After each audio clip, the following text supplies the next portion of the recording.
Welcome to 2 Cents Short of a Dollar, the show where we give our 2 cents and keep it 100. We're your hosts. That's Motiz, and I'm Rue. Back to talk about Severance again. Sorry for the delay on this one. It's crazy. We got to start putting these Severance videos out quicker because now it's so much to unpack in one episode that I almost forget what happened in the previous episode. But we don't really do recaps here. This is more of like a theory kind of thing, but episode 5, I believe that was the Trojan horse episode, right? And just a lot can be taken away from that name in itself, right? Obviously. And I mean, I took Latin all the way back in middle school, right? So there's a little bit of culture there, but more so the movie Troy. I know about like the Trojan horse with the fight for Helen of Troy and stuff like that, right? So the Trojan horse is almost like a spy on the inside, for lack of better terms, right? So now when we talk about spies on the inside, the obvious is Helena, right? Heli. And like I said, going back to the Greek culture, Helen of Troy, whatever. So she's the obvious Trojan horse here, right? But when we look at all the other characters, could it be possible that it's not necessarily a reference to Heli or Helena being with the innies, or could it be somebody else, right? You and I have both suspected that Milchick may turn and help the innies, right? So do you think that Trojan horse can be an ambiguous term that can be for several different characters, or do you think it's definitely talking about Helena? Nah, actually, I don't think it's talking about Helena at all. I definitely think it's pointing towards someone else. Maybe like you mentioned, maybe someone turning.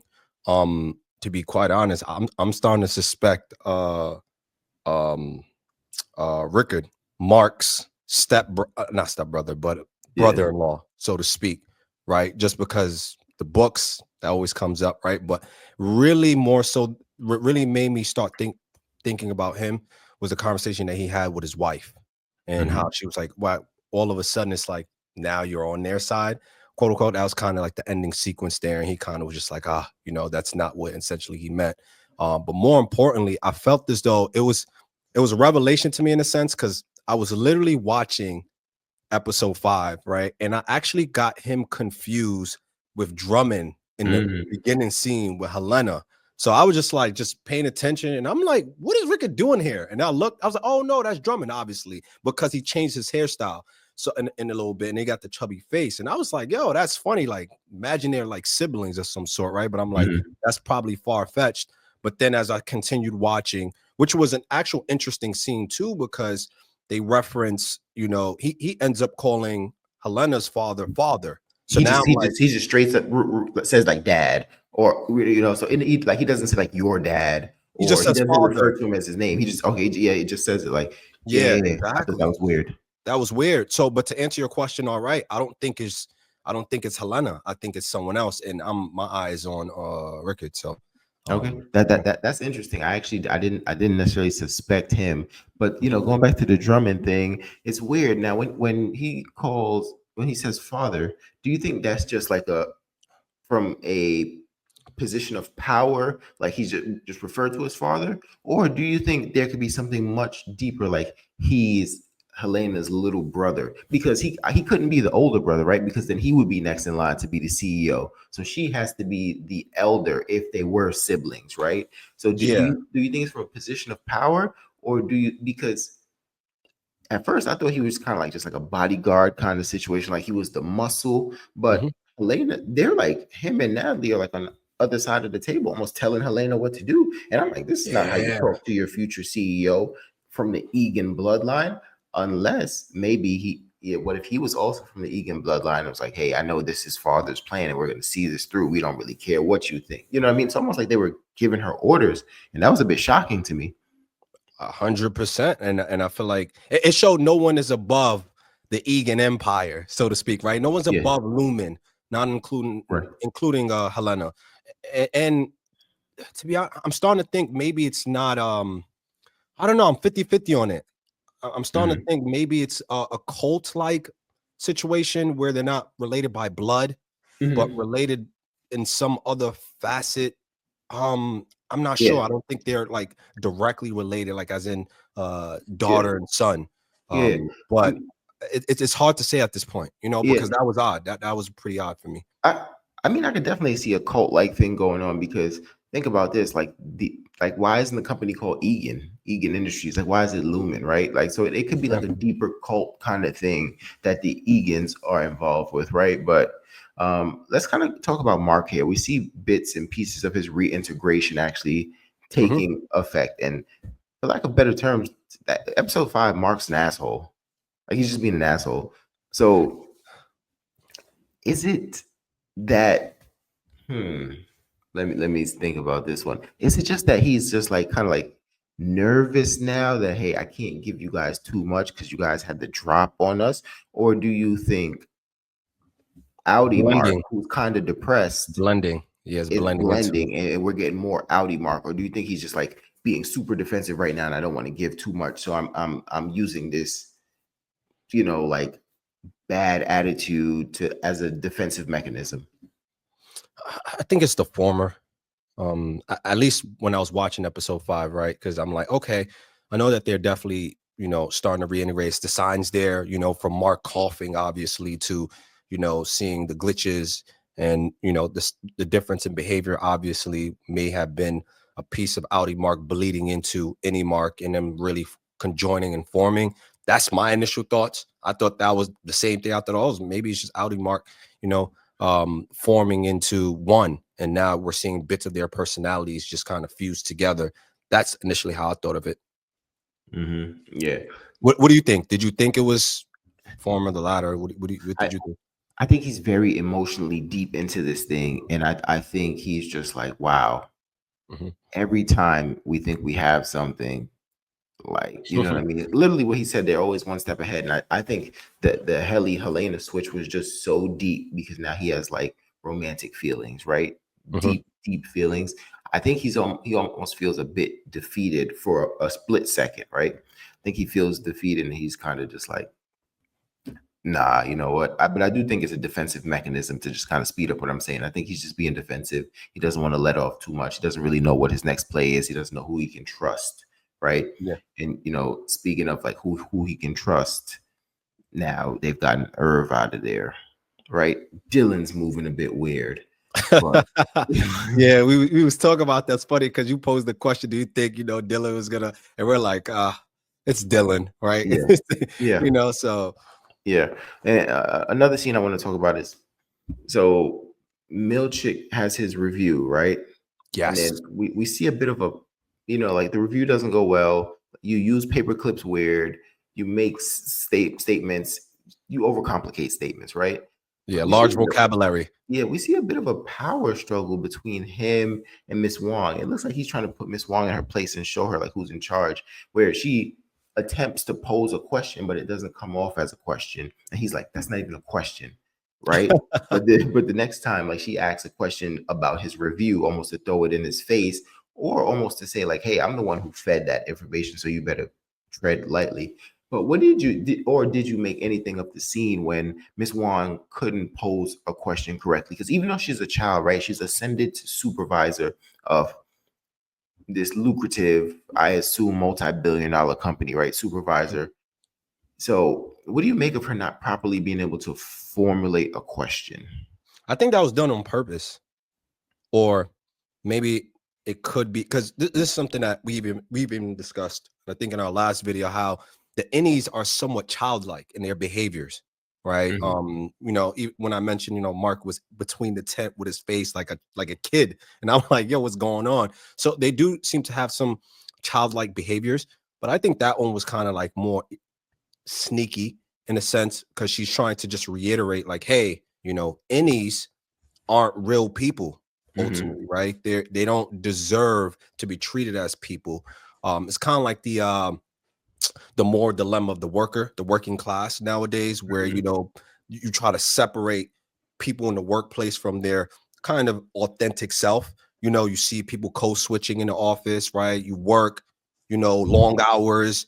This is what you do when you're at work. So it's kind of like the same element here, but with the innies, right? Saying like they don't have a soul, so to speak. And I think it was just done on purpose. I don't think it's one of those situations where she tried to pose it as, and that's why she came back like, okay, my question is this, right? yeah, Or maybe it could have been, she meant to ask that in the question format, but really wanted to get Milchick's kind of wanted Milchick to actually respond in a way to be like, you know what? I understand. You know what I mean? Because Mhm. there's that power struggle there. And she's like, Milchick, you should know better. You know what I mean? And Yeah. these shouldn't be treated this way. But like you mentioned, Milchick is at a crossroads, right? He treats Innies with this soft, delicate touch in the beginning, try to, treat them like people.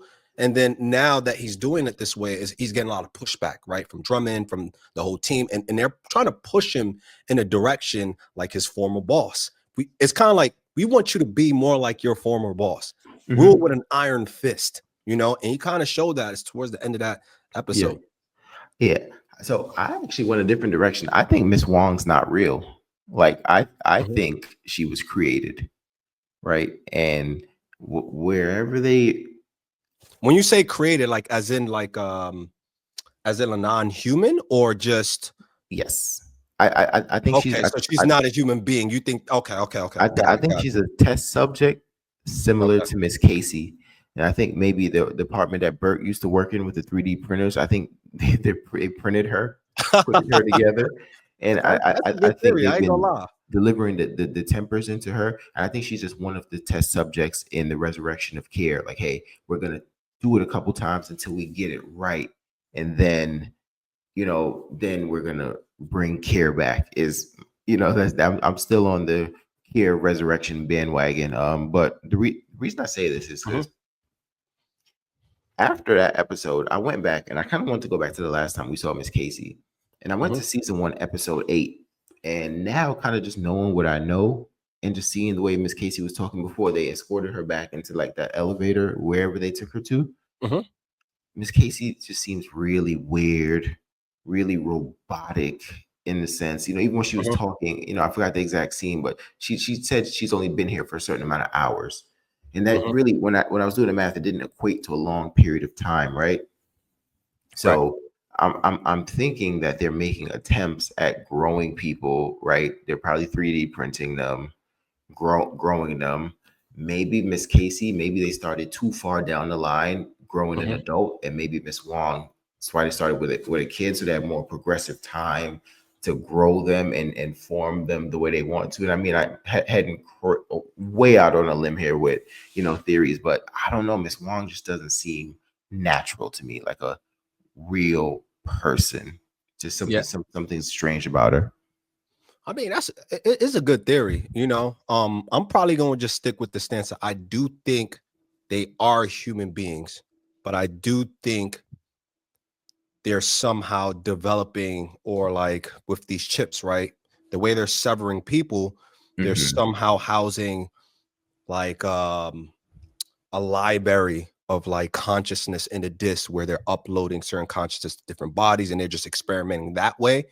But more so to kind of see, because like even when they first in season 1, when they first arrive on the desk and they go through that whole plethora of information, maybe there is a certain wipe, right? For instance, when Miss Cobell went to the car and Helena used the words reset.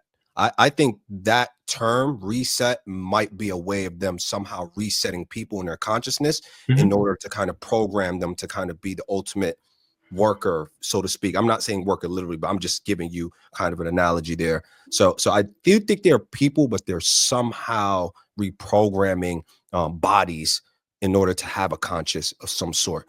I just don't know how they're doing it, but you know, your guess is as good as mine at this point. And the Yeah. only reason I say that is because of what is said in episode 6, between Milchick and her, in terms of like this whole internship. So Yeah.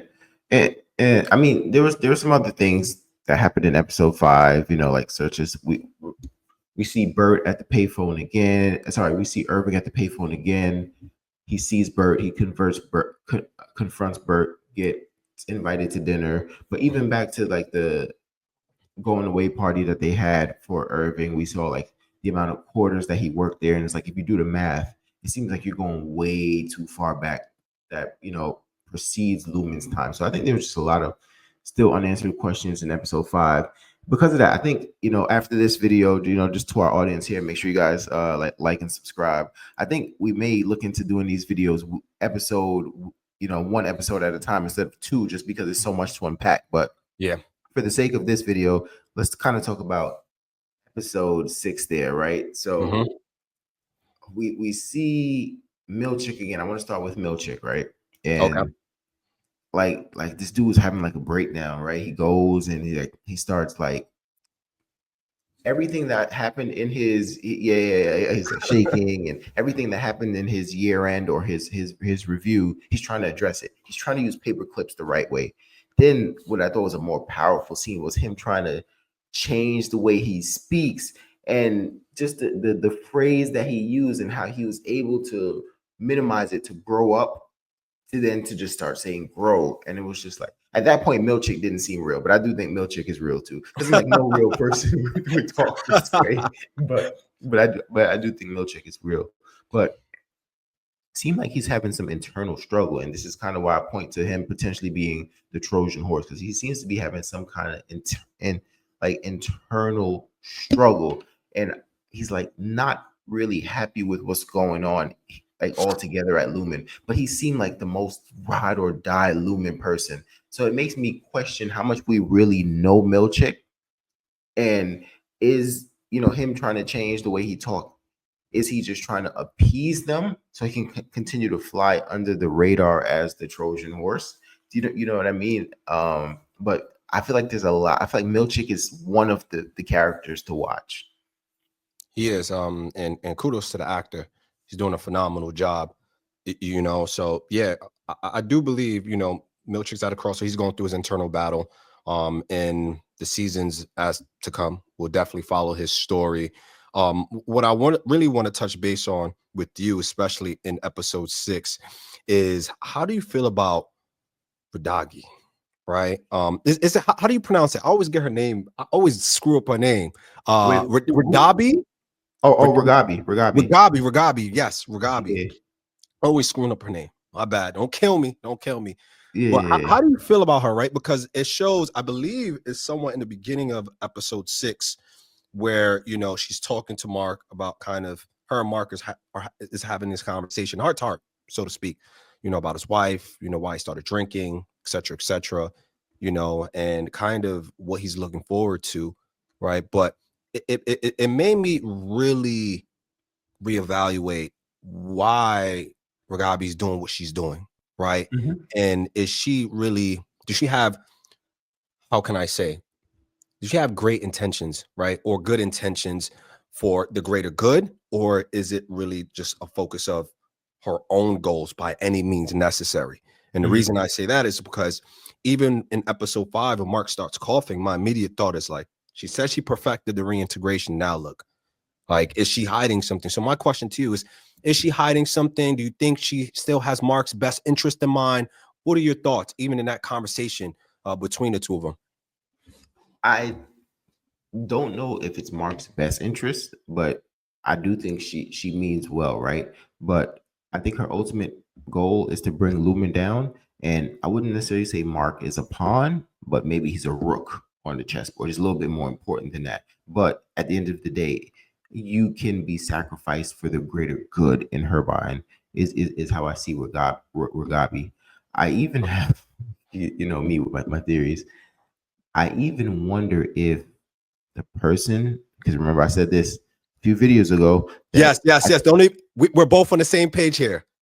yeah, I'm gonna say I don't think so anymore, but go ahead, because I'm pretty sure I know what you're about to say. Go ahead. okay. No, I was gonna go back to Irving actually. Yes, the I was phone gonna call. say that potentially Irving is talking to Ragabi on the phone or some kind of contact in the organization that Ragabi works for, right? Yeah, I don't think it's Ragabi anymore. Okay, because remember a few videos ago, I said I think maybe he was the person she reintegrated to improve her skills. You know what I mean? Right, So I wonder if it's not her, if it's the same organization that she works for. right, And right. you said you don't think that anymore. Why is that? Because so this is the reason why I didn't think so anymore. Is how kind of the story progressed in that sense. But one of the biggest telltale sign is once I realized like she didn't really perfect the reintegration, and she's just kind of using Mark to kind of get to where and taking down Lumen. And then also the dynamic of what happens during the dinner, which we'll get into momentarily. But I'm like, nah, it's too, the world building here in Severance would be too small if it was just Ragabi and Mhm. Irving connecting, right? Mhm. That's it's too close. Yeah. And I'm giving more credit to the writers where they want to open this floodgate up even more and allow for other characters to enter the fray. So therefore, I'm like, there's just no way. I believe at this point, just Mm, for the sake of writing and the direction the story's going, it wouldn't even. It could make sense as Mugabe, right? But I don't think they will go in that direction. So right. that's really my rationale behind it. Right. And then, you know, I'm trying to think if there's anything else I want to touch base on before we get into it. Of course, like we have the Mark and the heli scene. Mhm. I don't have any crazy theories out of that. Okay, you know what? Before we talk about the dinner, let's talk about this. So Mark Scout, Audi Mark, is having Yeah, dinner at the Chinese restaurant, and Helena comes in, right? But yeah. here's the and she sits like two tables away from him, eventually approaches him, sits at his table. He's like, yeah, I know who you are. She she calls his wife Hannah, like almost I feel like she tried to downplay how much she actually knows, how involved she is in this whole thing. But before I ask you about that, her appearance, right? Anytime we see Helena, her hair is usually like pinned up. But to me, her appearance looked a lot like Helly when she went to go see Mark. So now, do you think that's on purpose to make him feel more comfortable, or do you think she's actually gaining some kind of attraction or attachment here to Mark, where now she is like subconsciously trying to make herself the person that he is into? I mean, oh, at this point, really hard to say because how manipulative she seems, obviously, and her being an Egan and being part of the Lumen industry. But I do truly believe a part of her really does like Mark, right? She seemed to like Mark at least because even I believe in episode 5 when they leave out the elevator and they go home, you see Helena watching Mark leave out the building. Mhm. So you wouldn't be watching someone so intently if you didn't have some interest in them in some capacity, at least in this context. I would say I do think there's some feelings there, but it's not totally that. And one thing I definitely got to say, any Mark, he banging them left and right, both Helena, Helly, like like there's no tomorrow. The amount of times he's smashing, man. I would not be surprised they come in the world with a baby Mark at this point because it's getting ridiculous. Yeah. But I would definitely say for sure she's having some feelings for Mark, and I'm not sure if she's just trying to find a way to convert him over to Mhm. Lumen's side or use him to further her plans, right? Of the company's Yeah. plans. But I think it's more of her own self. I don't think a part of her is probably conflicted. Yeah, she Mhm. wants to do the bidding for Lumen, but ultimately, I also think she's trying to find something within herself. And then we got to ask the question: Is it, is this out of the scope of reintegration? Is it just some of the effects between innies and outies bleeding into each other in terms of relationships, right? Because think about it, Helly, innie Mark, Helena, Audi Mark. Then of course you see even like the cadence and the somewhat social unique conversations and behaviors between Irvin and so what I'm trying to get at, maybe there's something more to the Severance souls than meets the eye, but Yeah. that's just my take. So I think about the banter that they were having about like, oh, The so chemistry. yeah, like meet my dad. I never taken a guy home before. Even though I think those were jokes, I think they were also serious because I mentioned it before. I think she's been groomed since a child for this position of as the successor of her dad to take over the company, right? So I don't think she's ever had time for a love life, time for dating, daddy daughter dance. I don't think she's ever had time for those kind of things. So I think she almost envies Helly's free spirit a bit. So I do think she's kind of into Mark in the sense of, but it's almost like jealousy of Helly. Like she's so free. You know what I'm saying? She almost wants to be Helly in a sense. I think it's subconsciously. I don't even think she realized it. And to her, she despises innies, but she's kind of like aspiring to be like one. But like that, all the banter and all that. And I said this before. I believe Helena's pregnant. I believe she's pregnant. And Okay. if you look Yeah. at the opening scene with like the baby care crawling with the big adult head, I think it's all part of the plan to revive care. I don't know how they're going to do it, but I think it's part of the plan. Yeah, So makes sense because he's having consistently. I'm like, come on, like yeah, at this point, she got to be pregnant, like Yeah. at this point. And it would make sense, right? Because if Helena was planning to do that, right, and raise this child to be part of the Egan family or the next heir, right, she would be like, okay, Mark is probably the best person to extract the Yes. semen from pause. Yeah. But yeah. And then, so I do think there's some kind of like connection there, but I do also think she's just kind of like spying on him. I think they're suspicious of him. But I think there's just a lot of hints at her being pregnant, and I've seen it. I've seen it on the internet about the whole thing. When they leave the restaurant, Restaurant. like Yeah. I forgot exactly what the title said, but then the first two letters were like dim, and the other two letters were lit up, and it said "fu," and I believe in Mandarin it translates to father. So it was like a subliminal message there saying, Okay. like Okay. that he's Okay. going to be a father. Um, Mm. but a quick thing, because I do want to get to that dinner scene, which probably stole the episode, right? But one thing we do see, we talk about Mark, right? And I think it's apparent now, if people have been following the show, blue represents the inside, red represents the outside. When you're on the outside, we see a lot more reds, a lot more blues on the inside. Mhm. But we get a flashback of Miss Casey, long hair in purple, right? And I think we all know what purple means. Purple has, it's like no severance, right? Right, Mhm. right. It's like a mixture of innie and outies, which is just like a normal person technically. And I think we can verify that when we look at Dylan's wife. When Dylan's wife shows up to the, like, for lack of better terms, I'm going to call it a conjugal visit. When she shows up, she wears purple, right? And I think that represents the unsevered, right? Because it's a Mm. combination of blue and red, right? So now let's go back to Wait. Before I let you go to the next one, let me ask you this. Did what's his name? The character glasses, the big guy that we saw. Oh, Dylan. Dylan. Yes. So, do you think Dylan's wife cheated on him? Would you consider that cheating, Rue? Yes, it's technically a different person. Okay. Okay. All right. It's technically a different person, but like, why would that be considered cheating? Like, why? Like, why would that? You know? Because she doesn't, because she's specifically into that person because he's different than her husband. Like when she's with Okay. him, she doesn't feel like she's with her husband. She feels like she's with somebody different. Okay. Okay. So Yeah, it's like a personality thing, some sort. Like she yeah. don't consider them one and the same. Is what No, you're saying? no, she Okay. doesn't. Okay. But All right. All right.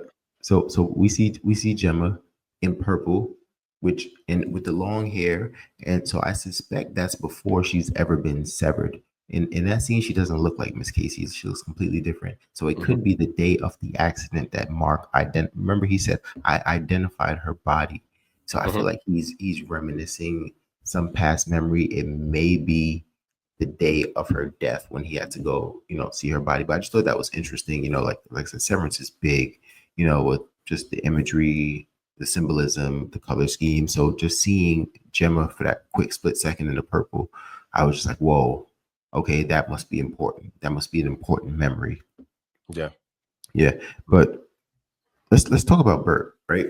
Um, so Irving and Bert, they had this office romance, whatever. Now they're on the outside. They're linked up on the outside. Bert invites Irving to dinner with his husband Fields, and the dinner was really, really, really weird, right? But the first thing I noticed, like, Bert's house is really nice in comparison to the other houses, and if they all live in here PE, which I suspect is a Lumen town, right? Mhm. What did he do to have the additional money to have a house that nice? Maybe it's because maybe his husband has the money, but his house just seems significantly nicer than Mark, Miss Cobell, who seemed like she was ranked on a higher stature than Bert would have been at the time we see them working there. Mhm. Nicer than Irving's house, you know what I mean? Significantly. So I'm just like, did you make anything of that, or did you not really pay too much attention to his house? If I'm being honest, I I noticed the house, but I didn't. I was so focused on what was going to happen next that I kind of was like, okay, he has a nice house, but let me just try to figure out. I was just so focused on some of the Mhm. other details, right? Of course, it's there, right? But I was just so initially, I'm like, and then we kind of get somewhat our answer as to why the house is so nice, right? But yeah, to answer your question, all right, I didn't pay too much mind to it initially, you know. Yeah. Like I said, I'm big on imagery. So, but I'm gonna ask you the question straight up. Like, do you think Bert is bad? Do you think Bert is evil? Oh, absolutely. Okay. You can just tell because, like, especially like filmmakers, like they take certain takes. Like you see, I watch a lot of horror movies, right? So I'm the horror movie guy.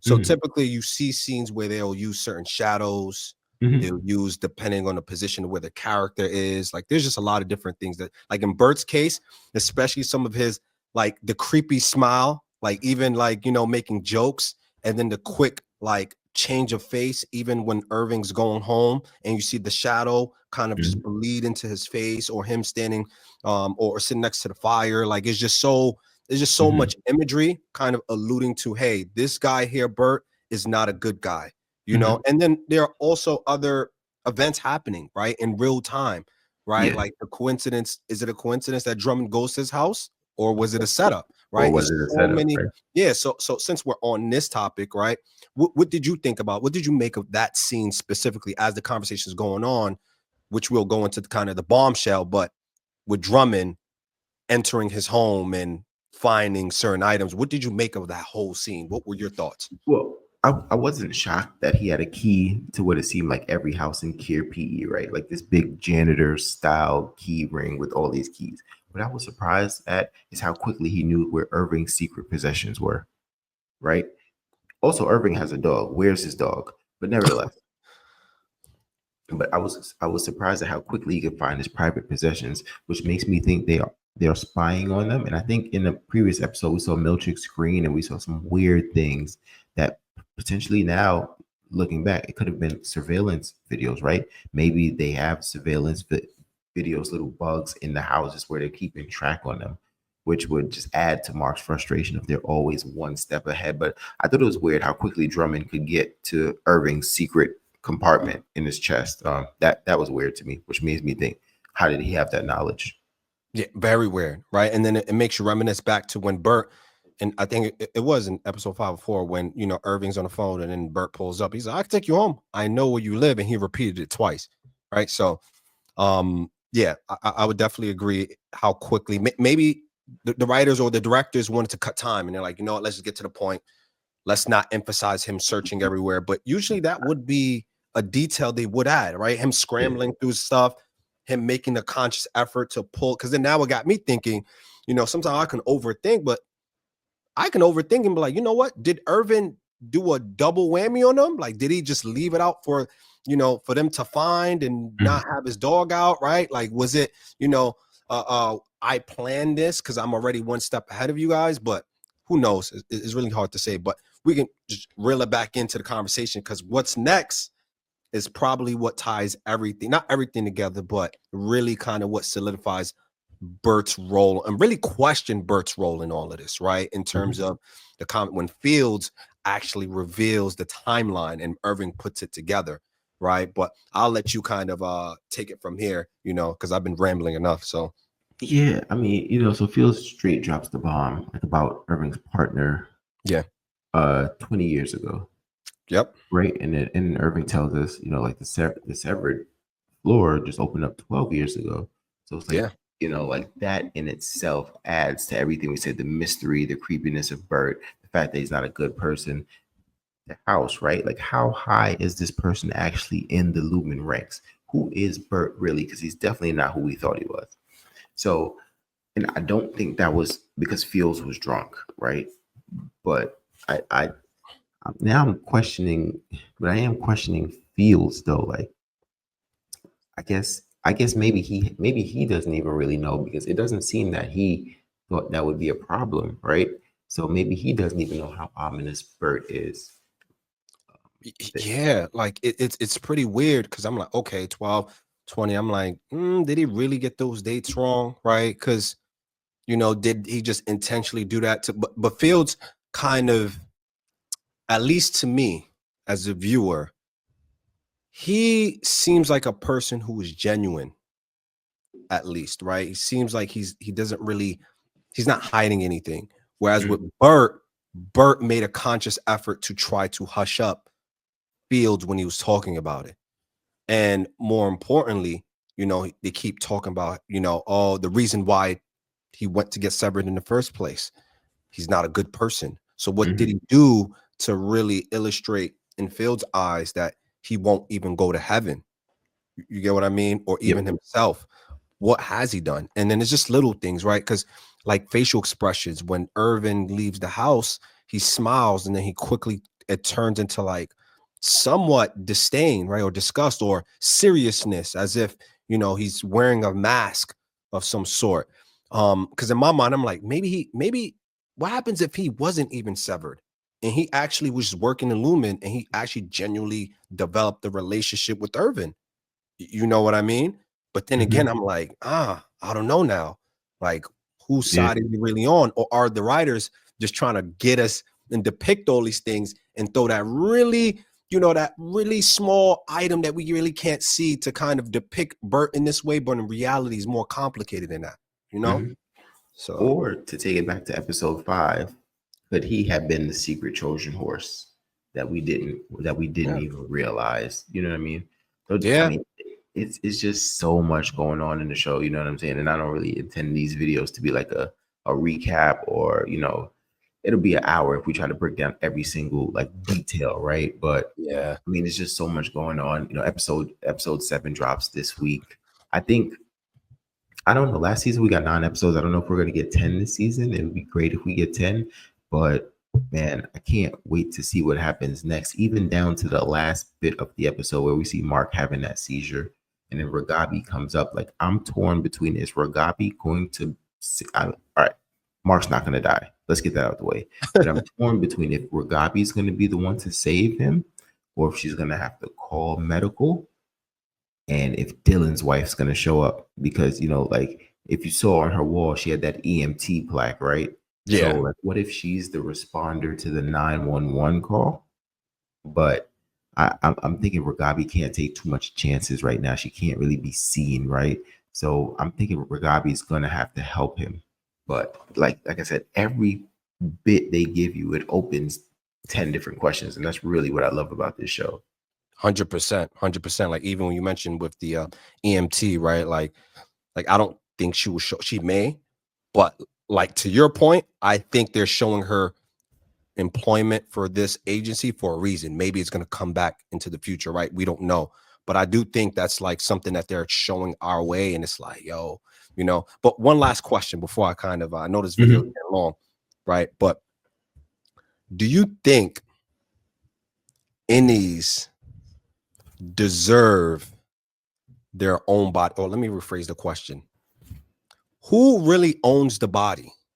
Is it really the innies? Does any bear that or share that, I would say, ownership over the body? Or is it just completely the Audi's body and the innies just gotta fit in where they, belong in a sense? Because Helena or Helly, there's a scene where she says, she refers to it as her body, like as if Helena did something to her own body. And I was thinking, I was looking at it like, I don't know about that, but what Yeah. are your thoughts on that? Just that conflict between innies and outies. And I only say it because you never know. We may get Dylan go off the deep end and he might just try to, Mhm. switch a rule and want to have his own family and be with his own wife. And, so what are your thoughts on just the innie outie dynamic? Who No, owns the body? I definitely think it's co-ownership, and the reason I think that is because the Audis, they wanted to separate their life, right? They wanted to disconnect, and they wanted someone to take over this aspect of their life, right? Mhm. So like for Mark, he's going through all these things, and he needed any Mark to be able to pull the work weight and do what he couldn't do because he needs to worry about the traumatic event he experienced on the outside. So he was looking for help, and in looking for help, he employed the any version to take the body from whatever 9 to 5 work hours to make sure that he keeps producing and doing what he has to do, right? So they made this conscious decision to say, hey, whatever we're going through in life, we can only handle this much of it, so we need somebody else to come in and handle that much of it.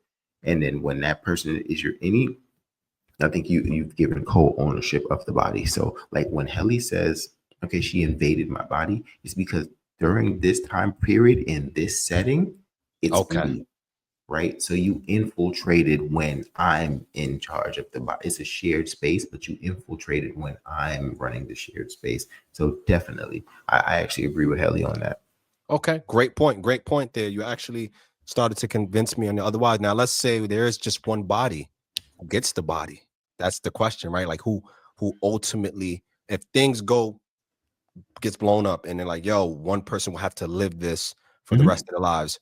Who is more worthy, I would say, of gaining control of the body for the rest of their lives if reintegration is not possible? Yeah, definitely the Audi. Okay.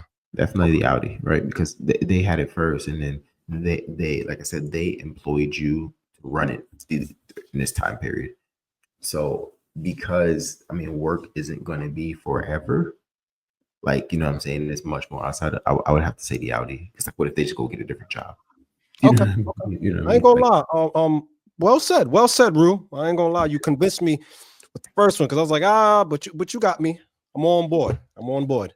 I'm gonna go to yeah, work tomorrow. I'm gonna get severed. So you know. yeah. So make sure you guys jump in the comment section. Tell us some of your crazy theories. Tell us if our theories are getting out of hand, or do you actually agree with some of our theories?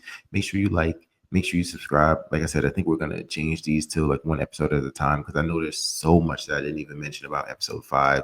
Just because as soon as a new episode comes, it's like there's so much in your brain, you completely push out just your memory from the episode before. So once again, like, comment, subscribe.